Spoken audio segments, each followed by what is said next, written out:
You find yourself confused or forgetting why you went into another room. Normal life experience or the beginnings of dementia? Is it my memory?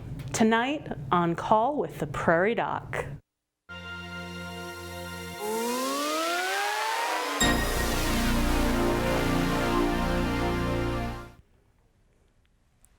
Good evening on Call with the Prairie Doc.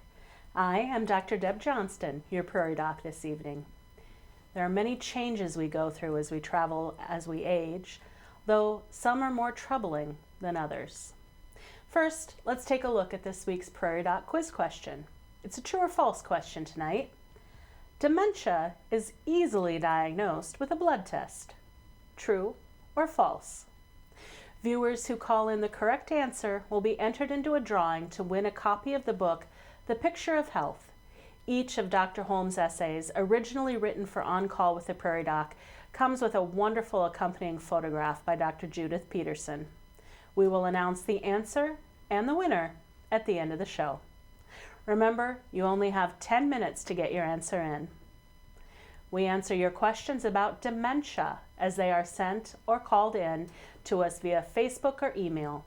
Call in questions to 1-888-376-6225 or send us an email to the address on the screen.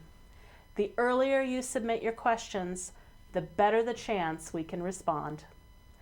Joining us tonight in the studio is Dr. David Schlagel, a psychiatrist with Avera Medical Group, University Psychiatry Associates in Sioux Falls, South Dakota.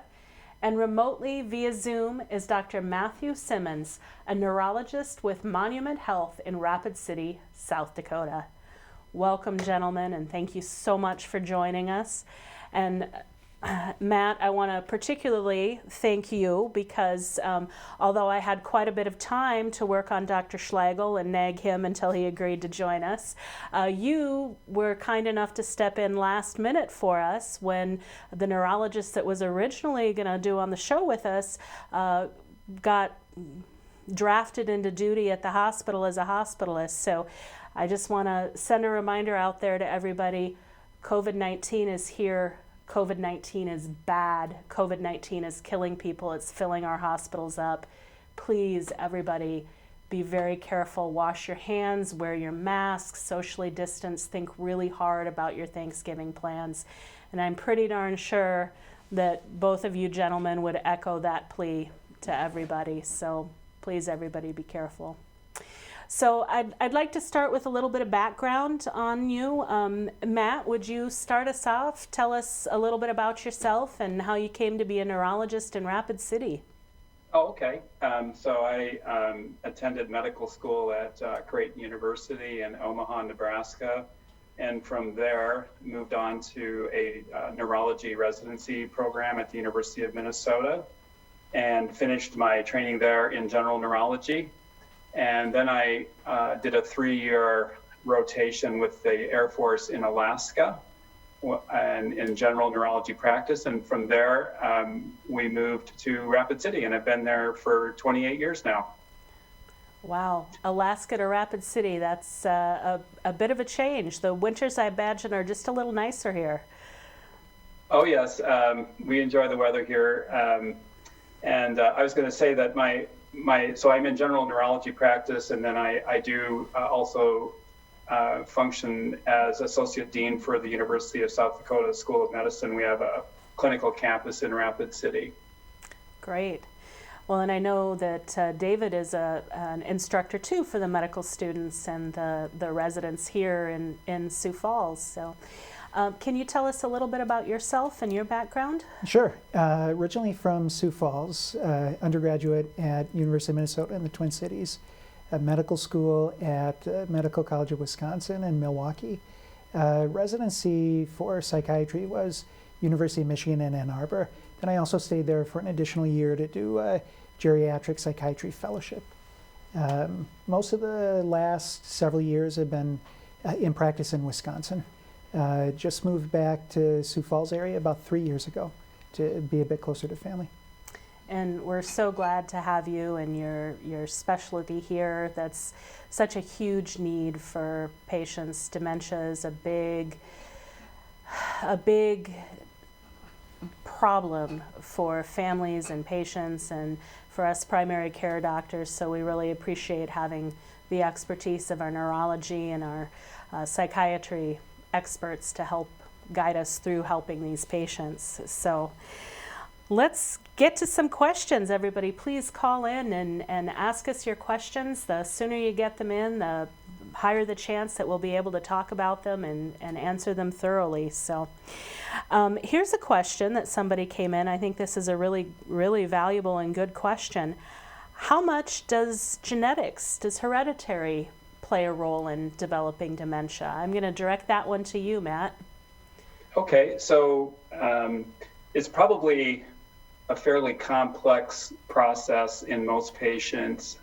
I will say that when we see, for example, early onset dementia or early onset Alzheimer's disease being a form of dementia, that the risk of that being genetic is significantly greater than if someone develops dementia later in life, or as an example, late onset Alzheimer's disease. So certainly genetics plays a role depending on what the cause of the dementia is. It varies quite a bit from patient to patient, again, depending on the type of dementia. But there certainly can be a strong family history in some cases. The most common the most common hereditary dementia that we would see is Alzheimer's disease, like early onset Alzheimer's disease. But there are other disorders that are genetically transmitted, such as Huntington's disease, some forms of Parkinson's disease, and that can be associated with dementia as well. So you mentioned early onset dementia, and for our viewers there, can you give us an idea of what that means? Sure. So Dr. Schlagel might know the specific definition, but it's going to be when people develop dementia, for example, under the age of 65, might be a common cutoff to define early onset dementia. But there are patients who develop dementia in their 40s and 50s sometimes, and so it can have a remarkably early onset, even though the majority of cases, of course, develop later in life. Absolutely, yeah. I think like so many things, the answer is it's a combination of lifestyle, luck, environmental influences, and genetic influences. So, all right. Yes. If I might just add a couple of things too. Please. For the genetic, that's absolutely right. It's complex, and it's definitely true that there are not very many genes that would be what people classically think of as dominant genes. But there have been 4 genes that have been identified for Alzheimer's. They're not routinely tested for, in part because they only account for about 1% of the cases. Presenilin 1 and 2 would be a couple of these. If we're talking about risk factors, and I'm sure we'll come back to this later, the single biggest risk factor for Alzheimer's, which accounts for most of the dementias, would be age.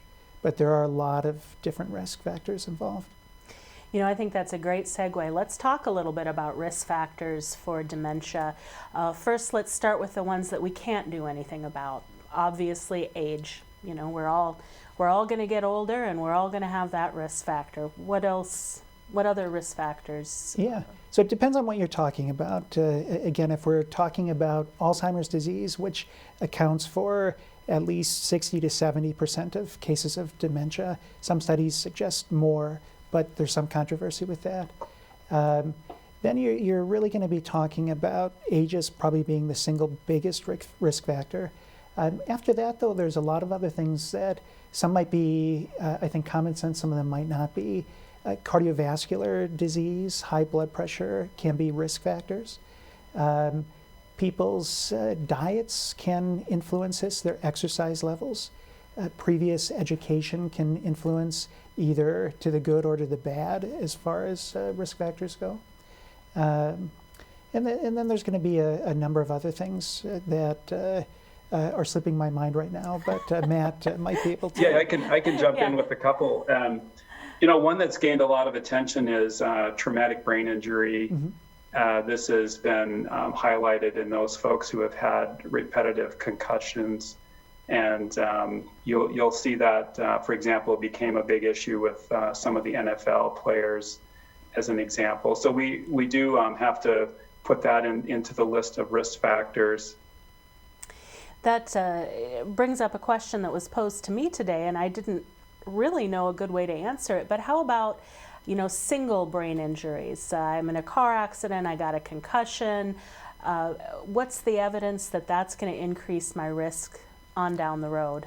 Classically, those are included. So I assume it's not as big a risk as those individuals who have those repetitive head injuries. So. Right. I mean, we don't necessarily think of a single traumatic injury as a clear indicator of a progressing disorder, but it does impact a person's cognitive reserve, and I heard Dr. Schlagel allude to that, like how education and how certain lifestyle factors can enhance a person's resilience, in a sense, by building up cognitive reserve. So if someone sustains a brain injury from trauma, they may impact, for example, their ability to learn new things and their overall cognitive reserve. So if later in life they develop the early features of Alzheimer's disease, or they have some little strokes or something, their ability to sort of bounce back from that is going to be reduced. One thing that a lot of my patients talk with me about, and even my own family members talk a lot about, is those brain games that they play on their iPads and those things. What's the evidence for that kind of a technique to try to protect your brain? There is some evidence that some of these things can be helpful, particularly things like crossword puzzles and Sudoku have been identified as having some protective effect.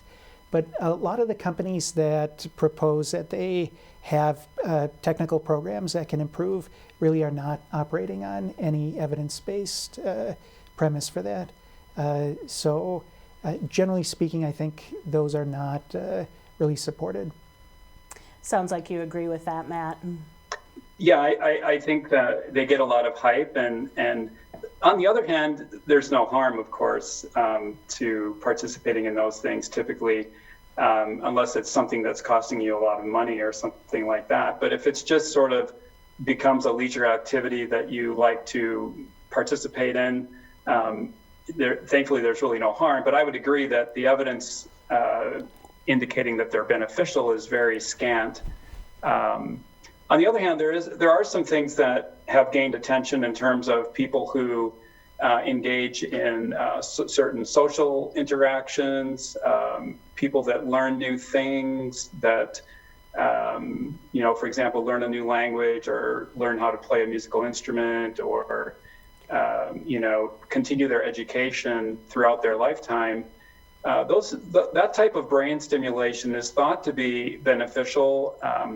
Part of it correlates, with some of the fancy imaging that we have these days, where we can actually see the brain thicken up with certain types of activities, certain kinds of stimulation. And on the contrary, you can say that sedentary activities or passive activities, for example, watching television. Now, of course, we are happy to use television with the show to convey important information, but sedentary activities that involve, for example, just passively watching television for extended periods of time is not thought to be very stimulating and does not enhance brain health. So no binging Netflix for extended periods of time. If you want to keep your brain sharp and active, take up a new language instead. So. Yeah, excellent. So before our first break here, I think here's a good question. We talk a lot about dementia. We talk a lot about Alzheimer's. David, could you kind of clarify for our viewers what's the difference? Sure. Alzheimer's disease is a type of dementia. So dementia would be the umbrella that is over a number of different diagnoses. Alzheimer's disease, again, accounts for probably around 60 or 70% of the cases of dementia. And so as the most common type, that tends to be the one that people focus on the most. It's easy to feel alone when caring for someone with Alzheimer's disease, but there are resources available to help you through. Prairie Doc reporter Carter Schmidt spoke with Kathy Harriet, of the Alzheimer's Association to learn more. The Alzheimer's Association, the focus of the association is to provide care and support to families, to family caregivers, to people with the disease, and to professionals who serve those individuals. We provide a multitude of services very specific to Alzheimer's and dementia. Probably the most important service that we provide to people is our 24/7 helpline. The helpline operates out of our home office location in Chicago. The staff of that helpline are all master's level clinicians and specialists. That helpline operates 24 hours a day, 7 days a week, 365 days a year. So people, whether it's a person with the disease, a family member, maybe it's a CNA who's working in a care facility, anyone who has a question, a problem, a challenge can call that helpline and get the support they need. Additionally, we offer caregiver support groups for individuals who have Alzheimer's or other dementias. Those groups right now are all virtual. And the advantage to that actually is that someone can log into a virtual support group anywhere in the US. If we happen not to have a specialty group that they're looking for, we can certainly help them locate one somewhere else. We also provide education programs about the disease, about supporting the caregivers, a multitude of areas related to Alzheimer's and dementia. Those programs are also offered virtually, and right now we're offering those on a regional basis. So we have a monthly calendar of offerings that's available to families. And then we also provide care consultation services. So usually at some point during the disease, either right after diagnosis or even midway through the disease, there might be some issues that the family needs to resolve. And so I can meet with them virtually or on conference call to help them work through whatever those questions might be, whatever those issues might be.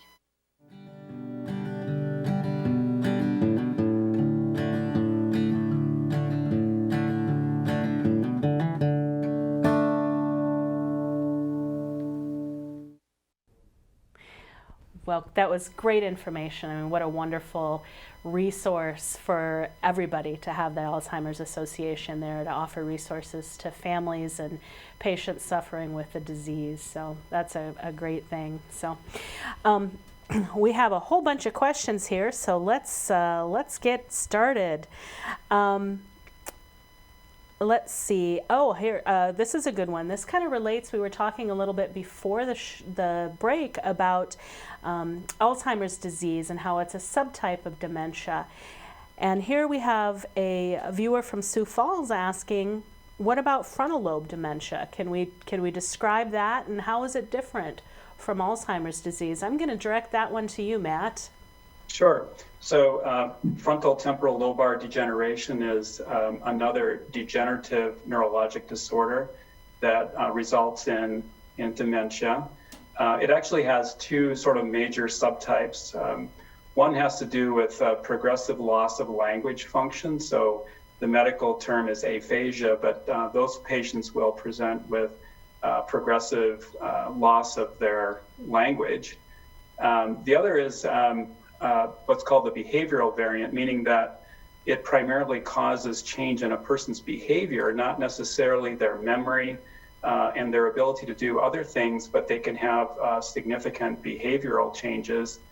And so that's a very distinct from the typical Alzheimer's presentation. Excellent. Here, this is a good one, I think, particularly for you, David. A viewer from Facebook asks, does depression make dementia come faster? That's a great question. There have been some suggestions over time that depression could potentially accelerate dementia, that it's frequently a symptom that accompanies several different types of dementia, both kind of the classical that we think about as Alzheimer's, but often going along with what we would think of as more atypical subcortical type dementias like Parkinson's. In terms of making it come faster, sometimes it can even mimic dementia. So we have a condition that's sometimes called Pseudo-Dementia, where patients will present with many of the symptoms of dementia in the context of having a severe depression. And unlike dementia, if you treat the depression successfully, cognition typically recovers in this case. That's always a big question for me when I see my patients that I've known for a long time, have struggled with depression. You know, is this dementia developing, or is this someone whose depression is escaping control? And sometimes that's very difficult to tease out. So, all right. Here's a question from someone via email. My dad is starting to tell the same stories over and over. Should I tell him he's repeating himself, or just go with the flow? I'm going to direct that one to you, David, too. Sure. Yeah, sometimes people repeating themselves can be a sign of some cognitive trouble. And I don't know that I would always automatically make that assumption. I'd be looking for other signs or symptoms that they might be running into some difficulty. But that could be an early sign. Yeah. We call it the tape loop. All right. A caller asks, Lupron is a drug with dementia side effects. If I stop taking this, will I still have a higher chance of getting dementia? And I'm going to direct that one to you, Matt. What do you think about Lupron and long-term consequences? I'm not specifically familiar with Lupron, although I would say it probably doesn't cause dementia, so to speak, but it might cause cognitive impairment that would hopefully be temporary, such that once the drug is removed. But I would have to look into the specifics for Lupron. But I think it does address that very large topic of how various medications and other substances can impact brain health and brain functioning. There are many drugs out there, unfortunately, that have what you could call cognitive side effects, meaning that they interfere with normal brain functioning. And some of them are remarkably common medications. For example, it's been in the news just recently about diphenhydramine or Benadryl. People, familiar with that. It's a common over-the-counter medication, how that can impact elderly people in particular. But there are many medications that can impact cognitive functioning. And one of the most important things we do when we see patients for concerns about their memory or concerns about their cognition is to review what medicines they're taking. And I'm sure Dr. Schlagel can give lots of good examples, but there are an amazing number of medications that will impact cognitive functioning. And unfortunately, a number of patients are taking quite a number of medications, and they actually can have kind of an additive effect, if they're taking sedatives and painkillers and different sorts of medications for, muscle relaxants, and really quite a broad spectrum of medications. And so one of the first things that we end up doing when we see patients is to try and determine whether they really need all of these things or not, or whether we can eliminate some of them. And so I think Dr. Schlagel's input would be of interest in his experience about the effect of medications. Yeah, I agree 100% with everything that you've mentioned. I would say that as a person who sees a lot of geriatric patients and geriatric trained, one of the tasks that I have that people sometimes don't like is to go through and suggest removing medications instead of adding something new. It's hard to overemphasize how much risk is generated by some of these drugs. What we call anticholinergic effects many different medications increase risk. Sedative medications, benzodiazepines, and their derivatives often are a significant risk. And the anticholinergic drugs in particular, a lot of them are over the counter. That's the diphenhydramine is antihistamine, anticholinergic effect. And that's, as Dr. Simmons mentioned, that's a very, very commonly used medication. We see a lot of people in the clinic who have sleeping difficulties. And worldwide, diphenhydramine is the most commonly used sleeping medication and used quite a bit in the US. You see that in Tylenol PM, ibuprofen PM, NyQuil, ZQuil. That's the sleeping ingredient in all of those. And again, extremely commonly used just for sleep, much less for using it for allergies or things of that nature. Yeah. But both over-the-counter and prescription medications. We don't typically see agents that offer protective effect. We're usually commenting on things that get rid of. Yeah. Yes. This is a good question that I think we're all going to be very interested in the answer to. Someone from Sioux Falls asking, can the effects of COVID impact the early onset of dementia? Boy, we're in the Wild West right now, gentlemen. Matt, what do you think? What I'm hearing is that a number of patients are going to have lingering effects following recovery from COVID, and we know that the COVID infection can affect the brain in a lot of folks. I don't think we know that it's going to cause permanent damage. It's kind of too early to tell. But we know from past experience when there have been other epidemics of viral infections that there have been some patients who developed more or less permanent brain damage. And so I think everyone's kind of on edge as to what the aftermath of this is going to be.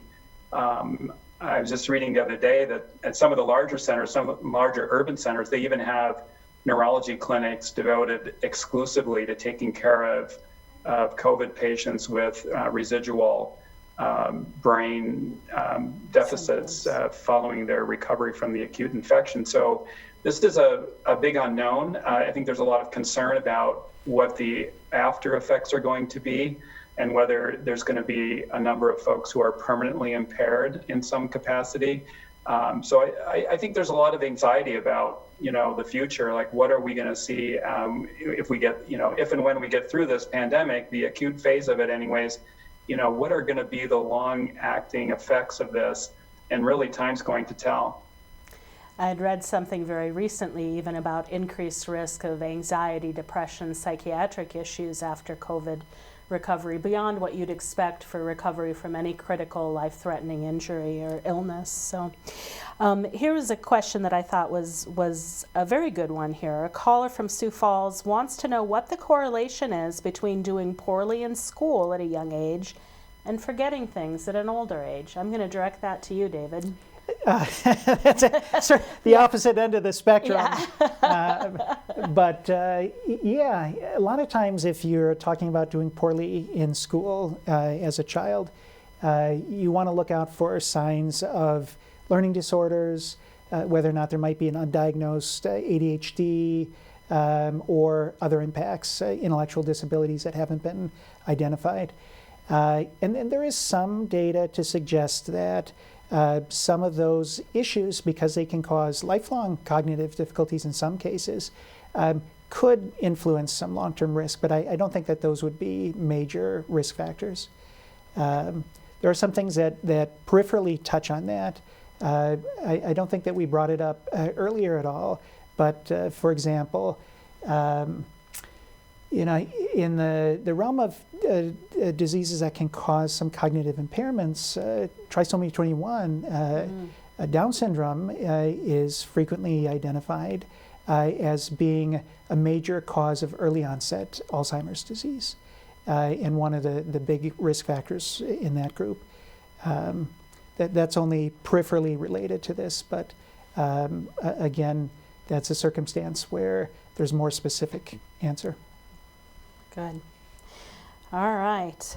I was going to add a comment about that. I think this also speaks to the idea of cognitive reserve. When we think of dementia as being a condition where someone loses enough cognition such that they're no longer able to function normally, independently, at work, at home, et cetera. If they have developed dementia, there is a fair amount of information out there about folks who can sort of build up their cognitive reserve. For example, we had talked about earlier about learning new things and basically advanced education and expertise and doing whatever you do in life. So if you take someone who sort of starts out with struggling academically, struggling to learn, struggling to gain new information, they probably don't have the amount of reserve capacity such that when they develop some kind of brain condition later in life, whether it's a little stroke or the beginning of a degenerative process, they're more likely to dip into a demented condition than someone who has much more cognitive reserve.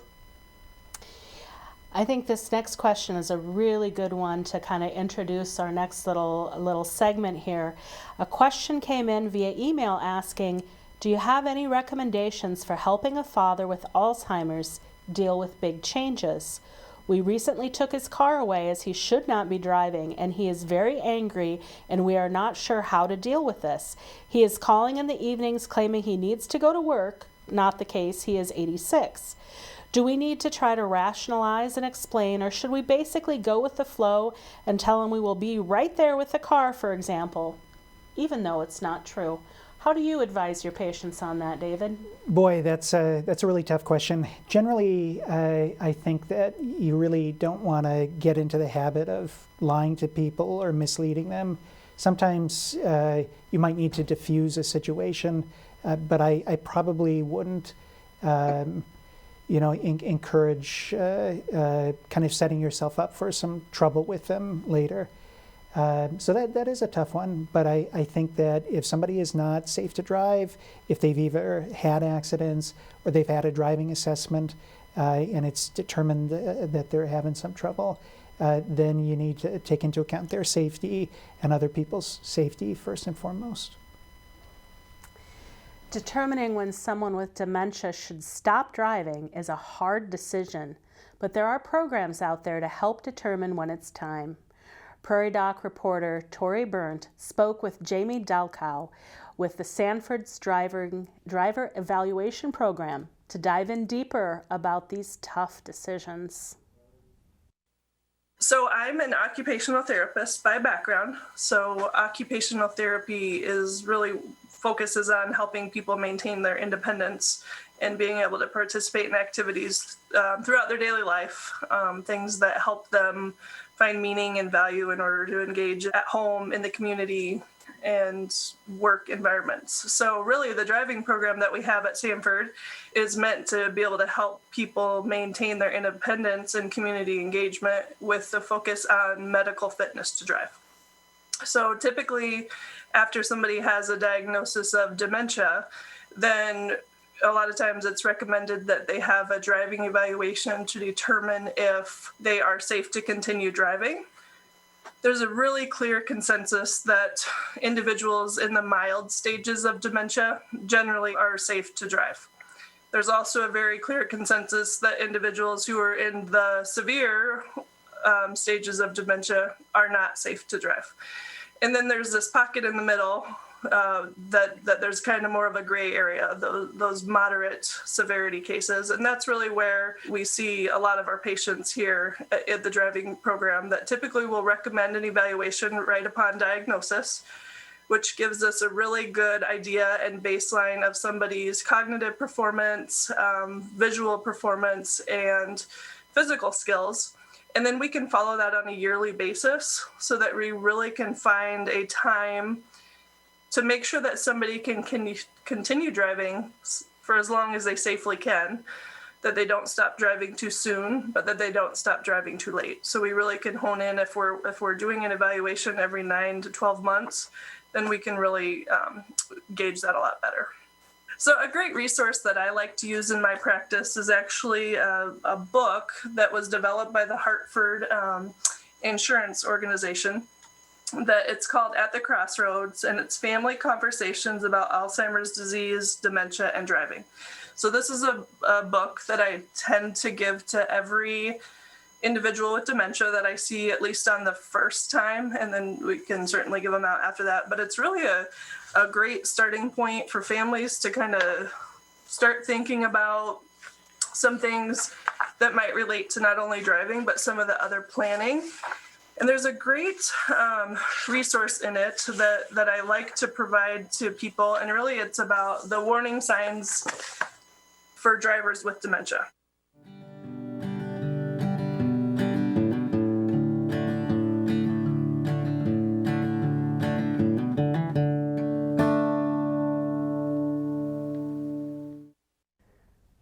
In the booklet Jamie mentioned, which is called Safe Driving for a Lifetime, At the Crossroads, there are clear warning signs about when it is time to stop driving.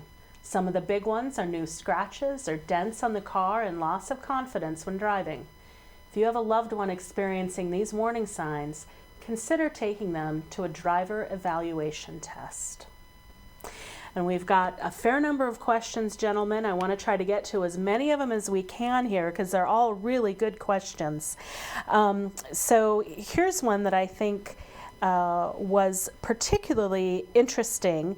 A caller from Sioux Falls, South Dakota is wondering what kind of condition causes people to see people and things that aren't there, as a 95-year-old in her life has been experiencing this lately.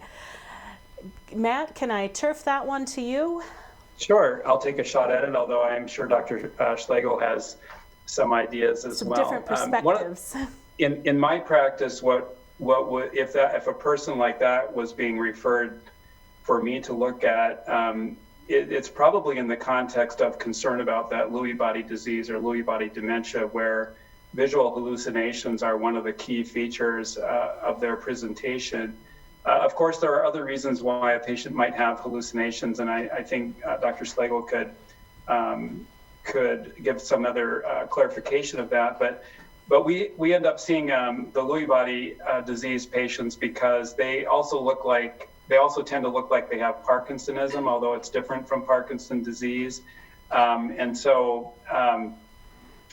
like I said, if we see them, that would be a referral to our neurology practice. There would be a question of Lewy body disease in a case of having visual hallucinations like that. But I'd like Dr. Schlagel might have a comment about other causes for why an elderly patient might have visual hallucinations. I know that if they're visually impaired or if they're on certain medications and things, but I would welcome his input. Yeah, I think if it was somebody who was experiencing visual hallucinations for the first time, a Lewy body would be at the top of the list. You'd also be looking for balance impairment, potentially Parkinsonian symptoms.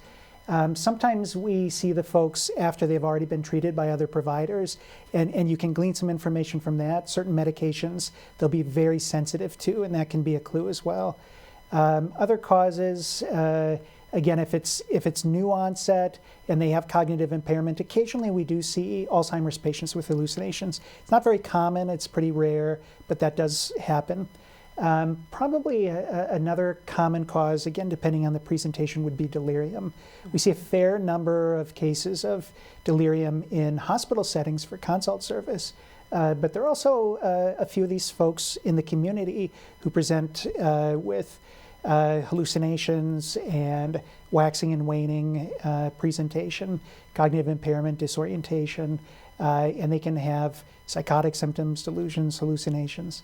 If the patient's had these symptoms for a while before they've intermittently had them in the past, it could be a sign that they have something like schizophrenia or bipolar disorder. Again, though, there would really need to be some previous history to suggest that. It'd be really uncommon for somebody to develop that kind of problem at 70, 90 in later age. Right. There's a question here that came in via email. What do you gentlemen think about Prevagen? I'm going to turf that back to you, Matt. Oh, sure. Well, unfortunately, it's one of those products that there's been a lot of marketing, a lot of hype about how good it might be in terms of improving cognition. I think actually the makers of Privigen were somewhat reprimanded by, I'll say, the FDA or some regulatory group got after them for making false claims, basically. And I think our professional literature has backed that up, such that I tell patients, I say, well, it really hasn't been shown scientifically to be beneficial. I think there's a lot of marketing, and people do take it fairly commonly, thinking that it's going to help them. I don't think that it hurts them, although I understand it can be pricey for some people to pay for it. So my take on it is it really isn't something that I can recommend. There really isn't the type of scientific evidence that we like to see in terms of benefit. What do you think, Dr. Schlagel? I agree 100%. Yeah, I think we're all desperate for something that can affect the risk factors, and it's lovely to think that something as easy as taking a pill might help us, but unfortunately the easy answer is rarely the right one. So a caller from Yankton has a very intelligent sister who did all the right things, kept her weight down, did crossword puzzles every day, but was still diagnosed with Alzheimer's at 68. The caller's mother also had Alzheimer's. Could this have been passed down genetically? Is there any real way to prevent dementia? So there's a lot of data suggesting that there are modifiable risk factors. We've talked about some of these before. They include cardiovascular exercise, cognitive exercises, social contacts, and then managing cardiovascular disease risk factors and other risk factors. If you look at the modifiable risk factors, some of the studies suggest that they could account for up to a third of a person's risk for dementia. That might be a little bit generous, but it's probably somewhere in that range. That means that even if you do everything right, you still can get Alzheimer's disease or other types of dementia. Sometimes you just have bad luck. Yeah. So here's a question. Another caller wants to know, how often is dementia associated with Parkinson's disease? And is there any way to prevent people with Parkinson's from developing dementia? That's a great neurologist question. Sure. The overall percentage is significant. I don't know the number off the top of my head, but certainly a large percentage of patients with Parkinson's disease will eventually get a form of dementia or cognitive impairment. Thankfully, the disease doesn't typically start with that presentation. They typically have to have Parkinson's disease for an extended period of time before they develop the cognitive aspects of it. As far as we know, at this point anyways, there isn't any particular way to prevent that. There are some strategies, there are some medications that are used to try and treat that in the same way that we treat dementia due to Alzheimer's disease. There are medications that can, hopefully help somewhat, although they're not a cure, they don't reverse the disease. But as far as I know, there is no way to prevent it. Now, the hope is, of course, that even with Alzheimer's disease, Parkinson's disease, with all of these degenerative disorders, if we come to a better understanding of exactly what's happening, genetically, what's happening physiologically in terms of the physical changes in the body, it's hoped that we would be able to intervene at some point. Maybe we're going to be intervening very early in life if we can, in a sense, predict that someone's going to develop dementia. Like you gave that example of a mother-daughter, both having what sounds like Alzheimer's disease. Maybe we're going to be able to tell who's at risk and that we would intervene, much earlier in life. The unfortunate reality is once dementia has set in, there isn't a lot we can do to reverse that process or prevent it from getting worsening. Unfortunately, like some specialists will describe the medicines that we use for people with actual Alzheimer's disease are really more palliative. They don't reverse the disease. They hopefully slow it down and help the patient live independently for a longer period of time, but they really don't reverse the disease process. There's a lot of interest, a lot of research going now into like trying to prevent it in the first place, or if it is developing, how can we reverse the process? And there's a lot of medications that are in the pipeline being, looking at that. We're not there yet, but I guess I'm hopeful that we're going to be seeing some substantial possibilities in the near future. I think we have time for one last question, and I'm going to direct this one to you, David. My mother has gotten lost while taking walks. I want her to move into assisted living, but she wants to stay in her home. What suggestions do you have? Again, that's a tough one. It's a pretty tough one. So hard. And I think sometimes you can appeal to people toward their own best interest and their family and the community's interest. Sometimes, though, you have to be able to make a good argument to do that. And so finding out just how much trouble a person is having could be the first step to that. Maybe they're really only having very mild difficulties, but maybe they're having more significant difficulties that they're covering up. Many of the folks who ultimately go on to be diagnosed with dementia really have had some mild symptoms for, in many cases, years ahead of time, and they get very good at covering them up. We try to convince people not to do that as much because we want to be able to identify things earlier if possible. Some of the interventions that can slow down disease process might be more effective if administered earlier. And again, as Matt mentioned, we do have some things that hopefully will make a bigger difference in coming years. We've got some new testing options that will be available hopefully soon. There's a new test, actually, a blood test for Alzheimer's that is just newly onto the market in recent weeks. That was announced back in July. That will certainly, hopefully, make our diagnostic process more straightforward. It's pretty complicated right now. Right. Okay, very quick, 10-second answers. Takeaway, Dr. Simmons, takeaway for our viewers. What would you like them to remember?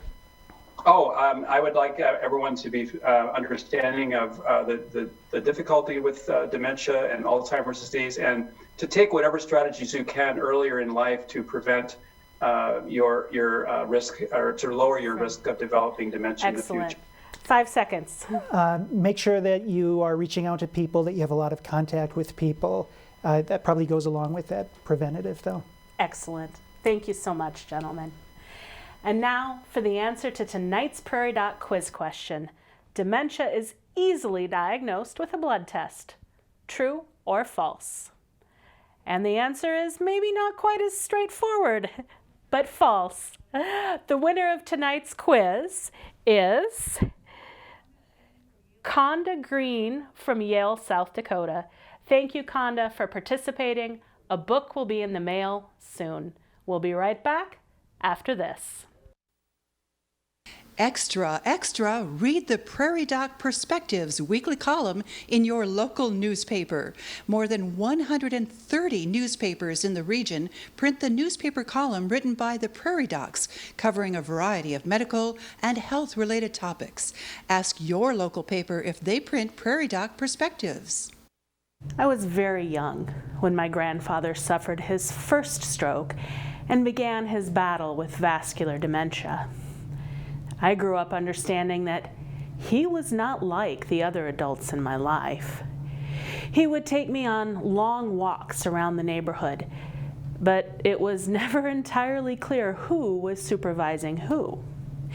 He rarely had much to say, and when he did, it didn't make sense. He communicated mostly through gestures and sometimes unnerved my cousins and I with his uncertain temper. With the benefit of age and experience, I appreciate now how frustrated he was and what a Herculean task my grandmother took on. Medicine has made progress in the nearly 40 years since my grandfather's death. We are better at preventing strokes and mitigating the after effects. We are better at distinguishing between the diseases that cause dementia. We even have treatments for some of those causes, however disappointing those treatments are. We are better at addressing related challenges such as sleep disruption and depression. We are better at guiding families as they struggle with difficult decisions, like when to stop driving. Families struggle when they know dad is not safe behind the wheel or at home, but dad thinks everything is fine. One of the many things that dementia steals from people is the ability to grasp their condition. Some patients are skilled at hiding the extent of their impairment. Sometimes spouses fill in the gaps so problems are less noticeable to the rest of the family. Patients can hide troubles from their doctors too, so it is critically important that families and care teams maintain communication. Just like many fully capable adults, dementia patients may fiercely resist the involvement of others in their business, and many suffer for it. One of my patients hid her impairment until she was conned out of her entire savings. Another minimized his symptoms until the family got a call from a stranger saying their father had gotten lost behind the wheel. Overruling the wishes of your adult parent can be difficult. But when we recognize their vanishing judgment, intervening is the loving and sometimes the life-saving thing to do. Much of my lifetime, I've watched my father worry about his own memory. This is a common concern for people who have seen a loved one struggle with dementia. I hope that someday we will have more to offer, but there is no magic pill. For now, the best we can do is give you the same advice you hear from us on virtually every other topic. Eat a healthy diet, get exercise, keep your brain active, and welcome support from those who love you.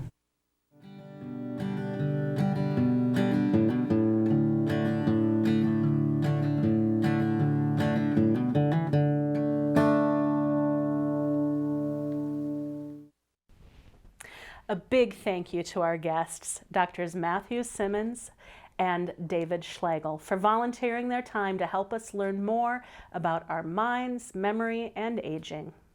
And that does it for tonight. From all of us here on call at the Prairie Doc, until next time, stay healthy out there, people. Retirement can be a stressful and anxious time, not being sure of what comes next. However, with some planning for activities, mental and physical health, the transition can be a smooth one. Excelling in retirement next time on Call with the Prairie Doc. Hello to all. I am Dr. Tom Luzier, a practicing allergist in Aberdeen, South Dakota. Born in Kansas, I embraced the diversity of South Dakota. This diversity comes with a price: limited healthcare resources and information. The Healing Words Foundation, through Prairie Doc, provides an open, online, interactive, public broadcasting format for reliable health information. As a member of the Healing Words Foundation Board, I am asking you please to join me in support of this work, which is funded entirely by donations from you. Please consider making a personal or corporate gift to Healing Words Foundation, a 501c3. Go to prairiedoc.org and click on the donate button and make a valuable contribution. Thank you.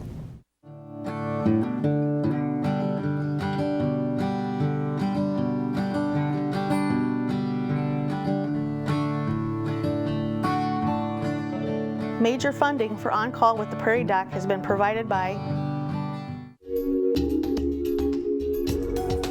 Avera is a proud sponsor of On Call with the Prairie Doc on South Dakota Public Broadcasting. Larson Manufacturing is proud to support On Call with the Prairie Doc as it continues to open doors for important medical information. and with the ongoing support of these individuals and institutions. Brookings Health System, Ophthalmology Limited, South Dakota Academy of Family Physicians, Avera Heart Hospital, Fishback Financial Corporation, South Dakota Foundation for Medical Care, Dakota Allergy and Asthma, Vance Thompson Vision, Black Hills Medical Society, Brookings, Madison, Flandreau District Medical Society, Sioux Falls District Medical Society, Yankton District Medical Society, Aberdeen District Medical Society, Urology Specialists, Orthopedic Institute, Physicians Care Sanford Clinic Community Service Committee, Lake Poncet Sailing Academy, Aberdeen Asthma and Allergy, Dakota Bank, South Dakota American College of Physicians, and Swiftdale Communications.